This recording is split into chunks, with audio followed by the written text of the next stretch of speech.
Welcome to A&N In Depth. In today's episode, we'll be talking about mission awareness. Are you aware that the Adventist Church has a mission to reach 8 billion people in the world? And what's going on in that? And why is it that you should give with your resources to fulfill this mission? To talk about that, Rick Kajiura, who leads the communication arm of Adventist Mission. Rick, welcome again to A&N In Depth. Thank you. It's good to be here. Let's talk about mission awareness. Tell me more about that. So mission awareness is just keeping those stories of mission in front of the church members worldwide. And so one of the things is we share stories from different parts of the world. Every quarter there's a specific project, a world mission project that the whole church is called to help support. And so we do sort of feature those areas of the world each time. And we share what's happening, some of the challenges and the successes in that area. People like stories, and so these are often stories of real people and the experiences they've gone through to either come to faith or how they are sharing their faith. They're very inspiring stories. Where can people go to watch those stories? They can go to adventistmission.org. They can also go to missionspotlight.org, which are the video mission stories. They can get to both of those from adventistmission.org. For how many years have you been telling these stories? Not you personally, but Adventist Mission. I think the very first, what we call the Mission Quarterly, they were sort of like a quarterly magazine, started in 1912. Wow. So and I think the first project was to do some things in the country of India. And every quarter, they've had these projects. Part of what we tell today, though, are stories beyond just the project, because the project is one specific thing that people can help support on what we call the 13th Sabbath of the quarter. And, it's interesting because people think that that is something that their church does. But it really is around the world. I remember one friend of mine he was a filmmaker. He was traveling in South America in the mountains of Peru or something, went into a little village church, and they were taking up their 13th Sabbath offering to help a project in North America. Yes. And that's when it really sort of hit him. We're a global church. You're not isolated. We're in this together. And that project sort of rotates around to help different parts of the world. But the other component of that is just, people returning faithful tithe and giving mission offerings. And those mission offerings, as our office, has described them as sort of that river that waters the parched areas of the world. I remember going into one country in Africa in my early years. And before I went, I wanted to find out a little bit about it. What is this country like? So I looked in, the church has a yearbook and all of this, and a statistical report, and I said, okay, what can I find out about this? And I looked at the number of pastors in this country, and, were there missionaries in this country? And there was one missionary and one pastor. Is that it? That's it. Wow. Because that was the only pastor in that country. So I went in there, you grow up sort of thinking, the world has reached, and the church has made tremendous strides. I mean, we look at the membership when I started working for the church and today, huge growth. And yet when we look at world population, there's a huge amount to be done. So there are still areas of the world. I'm going to get into a little bit of the technical church jargon, but we have conferences that sort of have the membership that can support their work, and we have what we call missions or fields. And they don't necessarily have... So let's get into this a little bit. So if there is an area of the world that has a group of churches, let's say they have 100 churches there, they can sustain themselves, and we call them a conference. Yes. If there is an area of the world where the group of churches cannot sustain themselves to hire pastors and so on, then that's a conference field mission. Or a mission, maybe a section. They have different names. Yes. But yes, they don't have the membership, or they don't have the capacity among the membership to provide for their own needs. So those are the areas where, those mission offerings from those conferences can help go sustain that mission until they become conferences. You made a differentiation between the mission of the church to reach everyone and the growth that we've had in membership. So Yes. the church has grown tremendously to 22 million members, but we need to reach everyone, which is about 8 billion. Right. So this is a really interesting nuance about the Adventist Church. Right. Our mission isn't church growth. Our mission is to reach everyone. Right. And sometimes people miss the point about that. And they Yeah. get so caught up with baptisms and tithe and offerings and the growth, the business growth of the church, that they forget that our mission isn't church growth. Right. Our mission is to reach 8 billion people. Our mission, I think, is to get as many people into God's kingdom as we can. Now, a lot of things that the church does helps that along. And so I think you can't separate them entirely. No, and because there are other ways of doing. The more churches we have, the more possibility churches we for have, the more reaching people and giving right. them the opportunity. Absolutely. Right, They are yeah. absolutely linked. Yeah. But the church growth is not an end in itself. No, it's The not. church growth is a means to be in new places where people can hear that God has not given up on them and He's coming back. Right. And I think, too, that, someone's talked about there's a continuum of growth, for a person. So if somebody is a Christian, understanding, who already believes in the Bible, believes in Jesus, their growth path is much shorter than, say, somebody who does not believe in the Bible, does not believe in Jesus. So sometimes those ones we sort of look at, are they moving in the right direction? Are they coming along that continuum? So, progress might be that somebody comes, to faith in that there is a God. We still want to keep them moving along, but yeah, at least they're going in that Yes. right direction. And I think ultimately God is the one who judges, Yes. how much faith they had access to and how much, anyway, yeah. So let's talk about how much people give toward mission in the most difficult parts of the world. So understanding Adventist mission is important too. We had a mission before we had a church. In fact, the only reason why we have a church with a brand and a structure is because we realized that having a brand and a structure would speed up the possibility for us to fulfill our mission, Right. which is, as you said, to prepare as many people as possible for the kingdom, or to welcome, to invite them to the kingdom. Right. Whether they accept or not is between them and God, and especially the Holy Spirit. But we offer, as much as we can, an understanding of that love as Christ commanded us. So we have a brand and a structure in order to fulfill that mission, which means that every Adventist believes that the most important thing they can do is to welcome as many people as possible, or to share the kingdom with as many people as possible, so they can also accept Jesus and be transformed like we were. Right. If that's the case, you would think that we're all giving as much as possible so that we can reach the most remote parts of the world.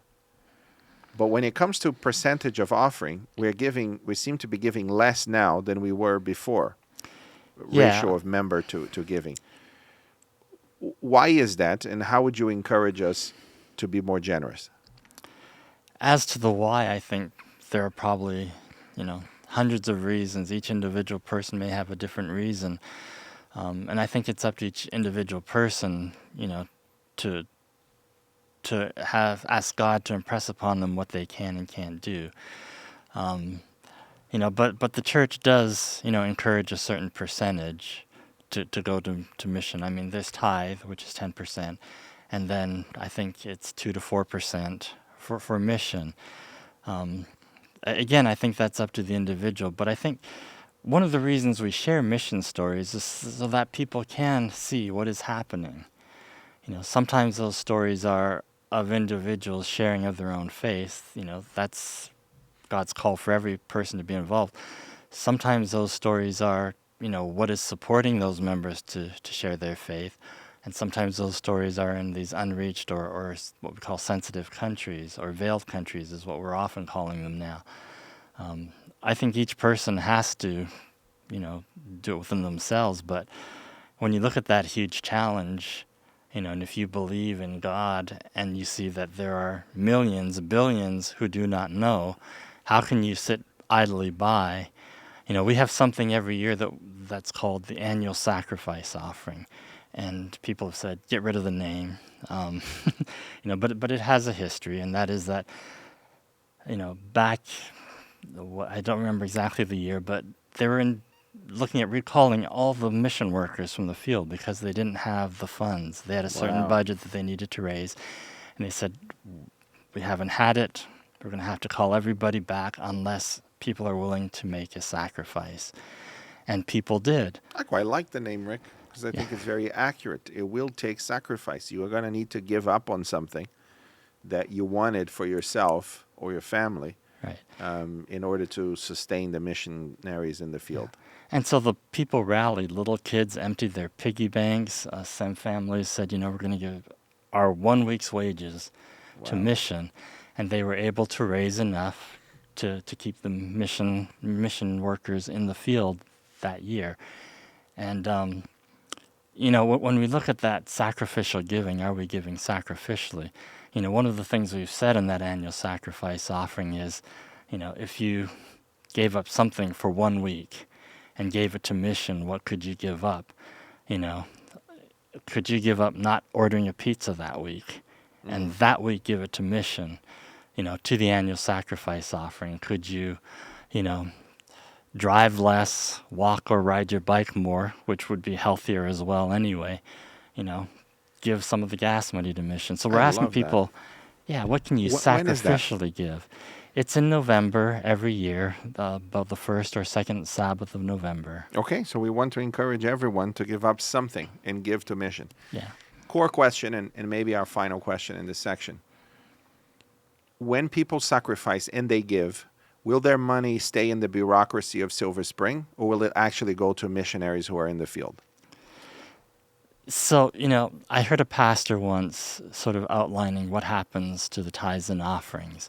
And he said it goes, to the conference and to the union and then to the division, to the general conference. And he stopped there.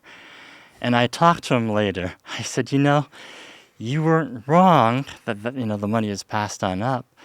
But when you stop as the money goes to the general conference, You missed the point. you miss the point.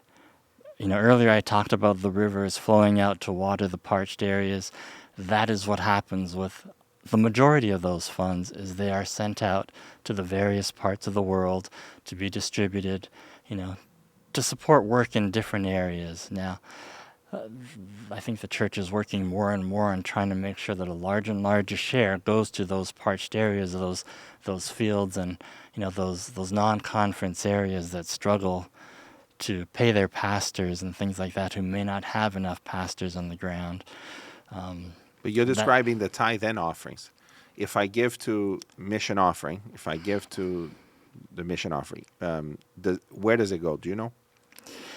We get asked that question a lot, and it goes to so many varied places, and when it goes to the divisions, they're distributing.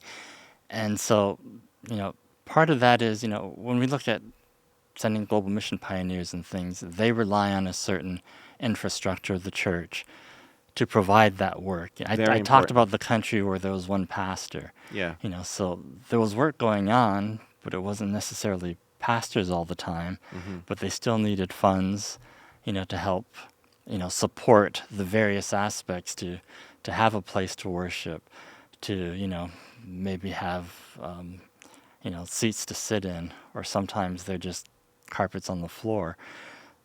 When you go into some of these places and you see people worshiping under a tree, you realize, that a little bit of money can go a long way in these places. Indeed it can. Excellent. Okay, tell me about your team. My team, you mean those who go out and gather those stories? Yes, so the communication arm of Adventist Mission, Yeah. Tell me about your team, what they do, how do you structure that work of Yeah. letting the world know that mission is going ahead? So we have a team of a number of people. We have video producers and magazine editors, and then some project managers. So we produce the Mission Quarterlies, which I think I mentioned started in 1912. Well, they're still continuing today. And so we have two versions of that. We have the adult and teen sort of stories that are centered around those age groups, but intended for those age groups. We have a children's Mission Quarterly. Andy McChesney's the editor of that, and he goes around and gathers stories from around the world to put in those Mission Quarterlies.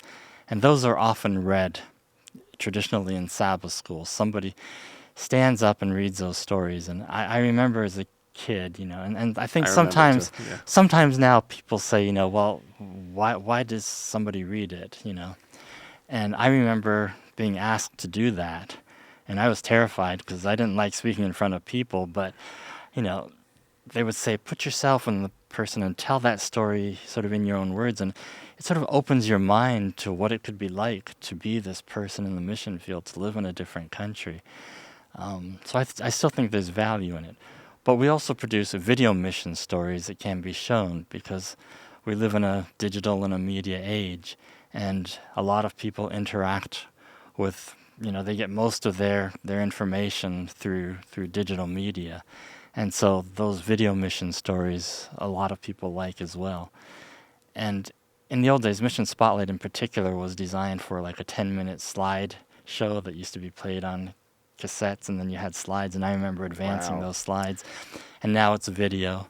And now we're doing short versions of that are 3 to 4 minutes that can move out of that Sabbath school Beautiful space videos. and be shown. Some churches are saying, hey, we go directly to the lesson study, so we don't have that Sabbath school program to show it in. And so they're showing it just before the church service, between Sabbath school and church. We do a children's story. Some of them are actually using that in the service to share a children's story. These are animated children's stories. Nice. So I know some people have been collecting them over the years, and they show them. They work in children's Sabbath schools, and so they show those.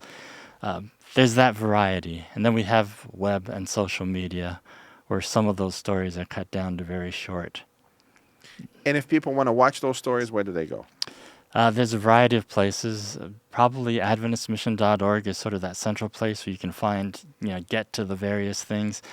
We do have a MissionSpotlight.org page. And we also have a TV program. So Mission 360 or M360.tv goes to the website for our TV program, which can be seen on Hope Channel. Okay. So. And if people want to serve, not just give, but they want to serve in mission somewhere in the world, where do they go? They can go to vividfaith.org, .com. Okay, I so think both actually vividfaith.com. work. But Okay. yeah. And there's a whole bunch of opportunities for service. But, you have a lot of people listening, some who are interested in service, and there may be people who work for organizations that, haven't really thought, but they could use a volunteer. Give that some thought as well. If you are, a mission organization working somewhere, and you're saying, there's just so much to do. That mission field is enormous. Consider volunteers and getting onto that Vivid Faith This is a really platform. good point. We have many more volunteers than we have opportunities for them to go. Right. So even local churches can create volunteering opportunities that people come from near and far to help Right. them for a month, 6 months, a year. So we need as much opportunities for people to serve than we need volunteers. Right. I was talking with the Vivid Faith coordinator, Sylvia Klein, and she said, we've got this whole group of volunteers just ready to go. We just need more opportunities. And I think the needs are out there. I think we're so busy sometimes just doing what we're doing that we don't have time, to put that volunteer program together. And it's one of those things where we're so busy to do what could open up more opportunities. And so, Yes, yeah, indeed. Rick, thank you for joining us. it's good to be here. Thank you, Sam. Thank you. And thank you for listening to ANN in Depth. Whether you listen to this on your favorite podcast platform or YouTube, we ask that you go to adventistmission.org to find out more about the mission of the church today. And if you would like to create an opportunity for missionaries to come to your entity, your church, or some kind of mission project, vividfaith.com. Also, if you want to serve somewhere else, same website, vividfaith.com. We'll see you next time.